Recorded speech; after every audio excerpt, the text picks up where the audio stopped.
Hey everybody, Ryan here. I know it's been a while since I've got an update out, but it's been a bit of a crazy summer. A lot more work than I could have anticipated at California and popping around to different places.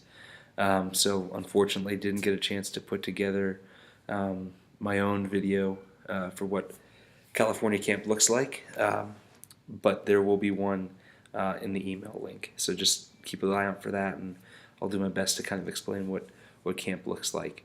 Um, so if you're just joining us on this summer adventure, I was assigned to Life Teens events team, and I got to do a couple of different things. The first thing we did, the last update you had, I was at Cove Crest preparing to go to Arizona for a Catholic Youth Ministry Conference, and that was a great weekend. Got to talk to a ton of awesome speakers.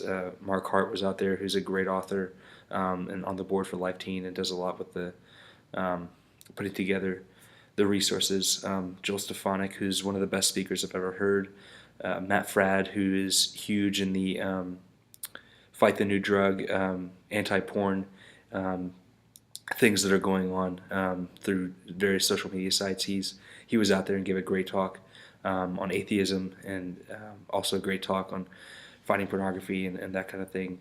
And just a ton of great people got to meet out in Arizona. We were out there for about a week, a little more than that. So we had a conference and then a couple days just in Arizona, which was phenomenal. I got to go to a Diamondbacks game, which was a lot of fun. Chalk another stadium off my my tour, if you will. So that was a blast. And after about a week there, we all loaded up into cars and took about a 5.5 hour drive to San Bernardino and drove 45 minutes up a mountain from there to the city of Big Bear, California. And it was a beautiful town. Big Bear Lake is this huge, beautiful lake up in the mountains. And it was kind of a vacation town, and it was odd because I'm so used to being in a very secluded area. Hidden Lake obviously has very little service. Cove Crest is in the middle of a giant national forest, and as is Hidden Lake. So it was odd to be so close to civilization, but it was still a beautiful place for camp. It's just this really great facility, and it wasn't Life Teen owned. We were renting it from a great group, and they were so supportive and so helpful all throughout the summer.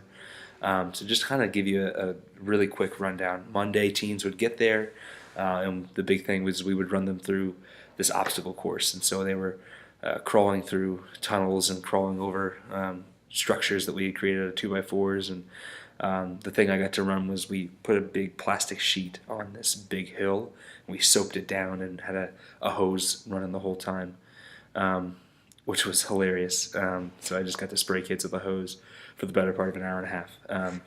Tuesday, we would have lake time, and we had high ropes, which are you get harnessed up and you run them up, and they climb around up in the trees basically.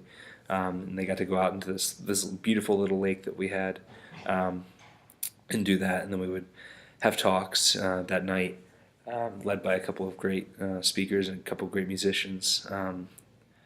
Great priests we had from the Servants of Christ Jesus, which is an awesome, very small group of priests that live in Denver right now, but they're phenomenal. They're such a great group of guys.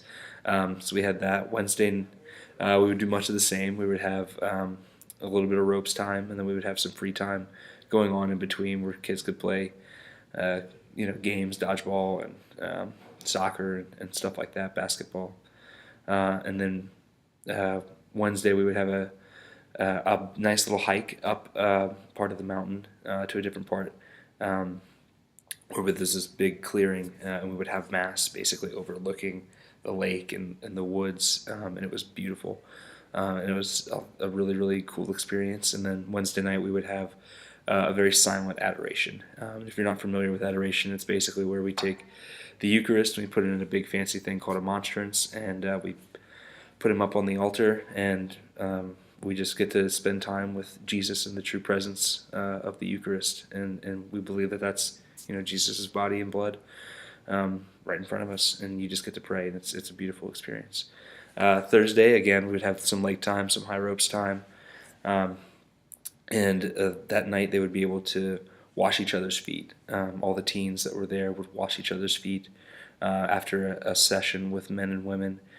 So they'd split up into guys and girls, and in their small groups would get to physically live out the gospel in that beautiful story. And I heard so many people that said that was just a beautiful moment of just discovering what it is to love your neighbor.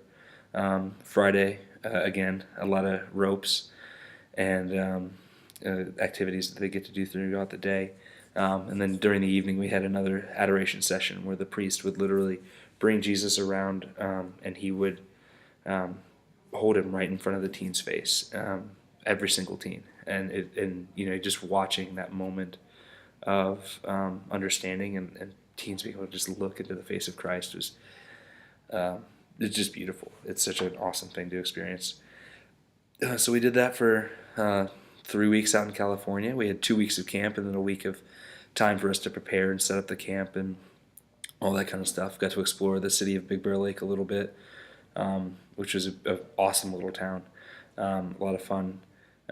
Saw Finding Dory, which was, I thought, very good. I recommend going to see it. Had some good food out there. And then after 3 weeks, we drove down about a 2-hour drive to LA. No traffic, thank God. It was amazing. And our little community split up, and the missionaries were from all over the place, from California, and from Texas, from Florida, from Ohio. I mean, and just about everywhere you can think of, spread out from all over the country. And we just went home. And for me, that was coming back to Hidden Lake, and my job was not done. I still had 2 more events, the Steubenville conferences. And if you're unfamiliar with those, they are named for the city of Steubenville, Ohio. Franciscan University started these conferences where teens can come and for a weekend just experience crazy Jesus stuff. And it's a lot of fun. So I was running the store part of the Steubenville conference. So we would go in every day and set up the store and just run that. And then when we weren't running that, we were able to go and watch the conference. And again, saw some phenomenal speakers and writers.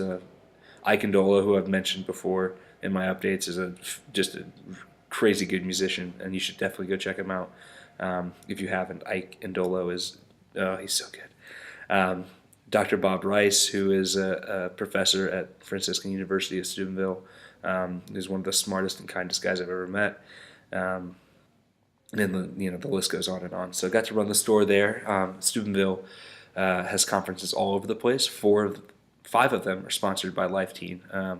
We have East, West, Lone Star, Atlanta, and one more, but I can't remember where it is. Anyway, Atlanta, obviously, I drove down and got to help with there at the store. And then the next weekend, this past weekend, I was in Lowell, Massachusetts, just outside of Boston at UMass Lowell, where I helped out with Steubenville East and did that. Oh, New York City, that's the 5th one. East, West, Atlanta, New York, and Lone Star, which is in Texas. So those are the 5 that Life Team helps runs, but there are literally dozens more that Franciscan puts on elsewhere. I went to the one in Springfield, Missouri called Steubenville Mid-America for 6 years, 4 times as a teen and twice as a chaperone, but Life Team just supports in a couple different places where Franciscan needs it. So did Atlanta, and we did East up in Massachusetts. And after East last weekend, my role as Life Teen's events team came to an end. And it was a whirlwind of a summer. I was literally all over the country, in just about every corner you can think of. I saw the Atlantic and I saw the Pacific, and I was in Arizona in the desert, and I was in Massachusetts, and I was in Atlanta, and I was all over the country. It was just a really cool blessing to just be in so many places and just doing generally the same thing and just working for God and what He's got going on. So it was awesome, and it was great to just see, even though a lot of the things that we did at the conferences and the camp were the same thing. It just changed for me every single time. Where I could hear the same talk, 3, 4, 5 weeks in a row, and it would mean something different to me each time. So it was heck of a summer, heck of a summer. So now I'm back at Hidden Lake. I'll be here until August 15th. I'll be working in, again, just kind of wherever they need me, just as I was doing this summer, all over the place. This week I've been in the kitchen, which has been a lot of fun. Might jump on maintenance next week and just helping keep camp pretty and running and all that kind of stuff. So, but as I said, I will end my time as a life team missionary in August, on August 15th. And on August 16th, I will report to Charleston, South Carolina, and become part of the diocesan missionary team of the diocese. And I am really, really excited about that. As I shared before, I've been asked to be the house leader, and that basically means that I'll be kind of responsible for the 6 missionaries that are living there, and I'll be answering directly to the diocesan guy that's in charge of us. His name is Jerry White. He's an awesome guy, and I can't wait to work for him. So we'll be doing that. We'll be working in one of 2 facilities during the week. So either we'll be at Bishop England High School, which is just this massive, beautiful high school just outside Charleston. And they call it the crown jewel of the Catholic education in the diocese. And it's pretty clear why. They're very athletically gifted, a very great athletics program, a large high school, about 800 kids at a Catholic high school is fairly big these days, but it's just a great focus on education, a great focus on sport, and they're just kind of lacking that good connection to Christ. So 3 of us will be able to work there, and then 3 of us will be working in Blessed Sacrament Parish, which is in, again, not downtown Charleston, but just outside of it, which I've met the youth minister, who is a phenomenal guy, very, very kind. Really excited to working with him this year. And at Blessed Sacrament, we will be just helping to keep the youth ministry going. It's the first year, just finished his first year for the youth minister that's currently there. And he's got a good small core of teens, just kind of figuring out how to boost the Catholic presence in high school youth ministry there. And then finally on the weekends, we'll be traveling all over the state. As of right now, and it's July, until next June, we have 50 retreats booked. When we start in early September on our retreat schedule, we will not have a free weekend until Christmas, which sounds daunting, but I'm really excited about it. It's going to be a lot of fun because, I don't know, I'm very excited to just kind of get out into the state and to see all the different people, to meet different people and be in new environments every week. So we'll be putting on retreats for high schools and youth ministry groups and confirmation retreats for teens that can't get enough of Jesus and for teens that have never heard his name before. So it's going to be a crazy kind of collaboration of a lot of different things. And as well, I'm going to be living in Charleston, South Carolina, which is a gorgeous, beautiful town. And I'm really excited about all that. As far as you guys are concerned, and this is very important, Charleston has blessed the heck out of me. They've done immense fundraising in the diocese, and I am really excited and blessed to be able to share with you that next year your financial support won't be necessary. I have been so blessed by all of you, whether you donated $5 one time or if you've been a monthly donor since the beginning. I just thank you so much. I just want to remind you that everything that I've been able to do this year here at Hidden Lake and in California and in Arizona and in all over the state of Georgia and in Massachusetts and everywhere in between, I would not have been able to do without you. So I just thank you from the bottom of my heart. Again, I cannot thank you enough. But there's been some crazy fundraising going on in Charleston, and just the way that my financial needs are, and the way that they have blessed us with a beautiful house that we don't have to pay for, with food that we don't have to pay for, and then a very, very generous and large stipend that's more money than I could ever ask for in a month. I won't be needing financial support. However, I still very, very much need your prayers. And I hope that my prayers for you guys throughout the year have been showing a little bit of fruit. And so I just want to say, if you are interested in hearing more about what I'm doing in Charleston, I would love to keep sending out these updates. But to do that, I have to know there's some interest. So please email me, shoot me a text, get in contact with me some way, just to let me know that, yeah, I would love to hear from you next year. I would love to see what's going on in Charleston. I can't promise that there'll be as frequent updates. It might be once a month. It might be once every 6 weeks. Just with the nature of the job, it's going to get a little crazy. But I would still love to keep you guys involved, and I would love to keep praying for everyone that supported me this year as I continue into missionary work next year. And I know that I can't do it without your prayers, especially. I definitely can't do it without your prayers. So please continue to pray for me, even if you're not interested in any of that.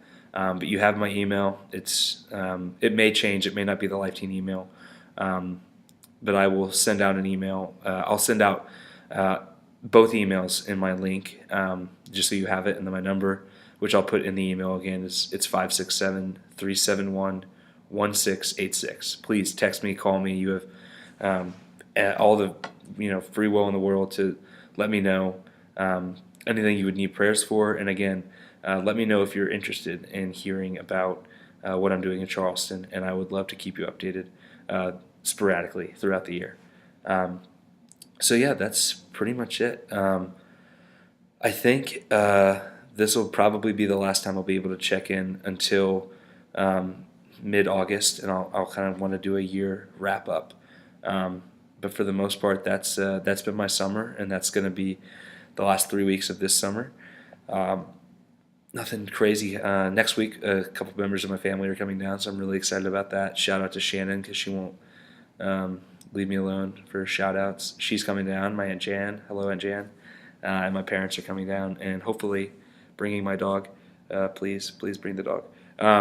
So that's all that's really going on for me. And again, please get in contact with me if you're interested in hearing updates for next year. And I would love to share them with you. And I'll just be kind of doing whatever they need me to do here at the lake in the meantime.